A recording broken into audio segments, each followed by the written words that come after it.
MIO products are good for you and good for Oklahoma. Learn more at MIOcoalition.com. Hi, I'm Chef Kurt from the Tasting Room in Oklahoma City, and I'm here with Justin Ward from Bolero.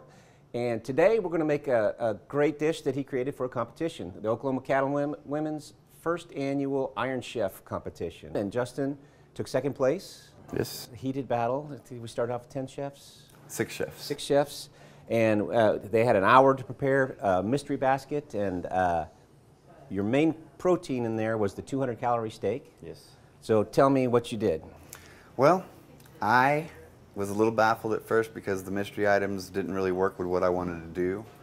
But I thought it through and figured it out, and I decided to do a vinaigrette with the barbecue sauce and the mustard that they gave me for mystery items. And then I also used the mushrooms and the jalapenos that they supplied along with the marinade that Head Country makes, and sauteed them in that and added a little liquid and slurried it, or cornstarch with water, to make a little gravy to go on top of the steak. Then I also boiled off tomato and garlic and sliced up a whole bunch of cilantro to make a little cilantro tomato sauce to go underneath the steak.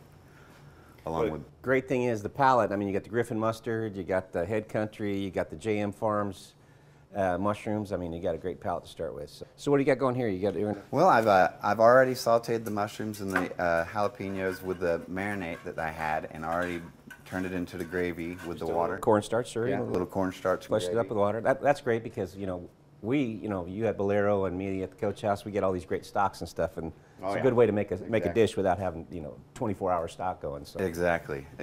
And then I've also preheated my skillet to sear my steak. We're going to go ahead and start that. Great. Just salt and pepper. That's all I believe that the steak needs, is a little salt and pepper. Other than that, it does. And that's good enough to eat on its own, but this was a competition, Exactly. so you got to bump it up a little. Exactly. And like I said earlier, I stewed some garlic and tomatoes and then added a little cilantro to that. And I've got my burr mixture here, and I'm going to just puree that. Okay. And with this sauce here, you don't necessarily have it heated, so this is the sauce that's going to be going underneath my steak. And a little base. A little base action going on there.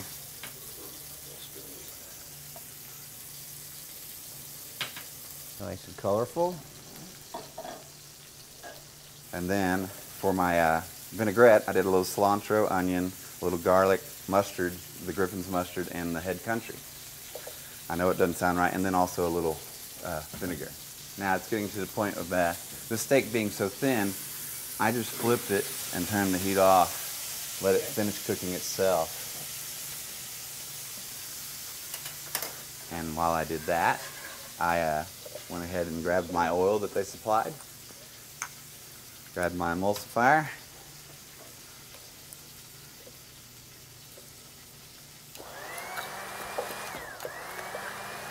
okay, now that I have the vinaigrette ready, I'm going to go ahead and grab my salad bowl that I had already prepared, drizzle a little bit, did a little bit of fresh onion. A little crunch in there. Yeah. Then I think people realize how much that local chefs are incorporating these made in Oklahoma products and, and trying to get more of our own local cuisine going here. Yes, I have a lot of local farmers and whatnot that like to bring me their lettuces, their vegetables, anything. Went ahead and threw in a little bit of that sausage in there just to have it inside the salad. And then I saved a little to the side to garnish it up on top, so that way the judges did know that I did use the sausage. Yeah, sneaks in there. Yeah. Okay. Now the steak is placed right on top of that, and then we'll go ahead with my jalapeno and marinate. Got a nice sheen on that, and glaze to go on top of that.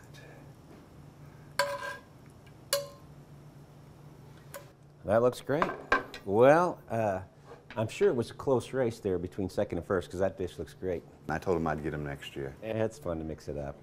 Well, remember, when it's made in Oklahoma, it's good for you, and it's good for Oklahoma. Thanks, Justin. Thank you.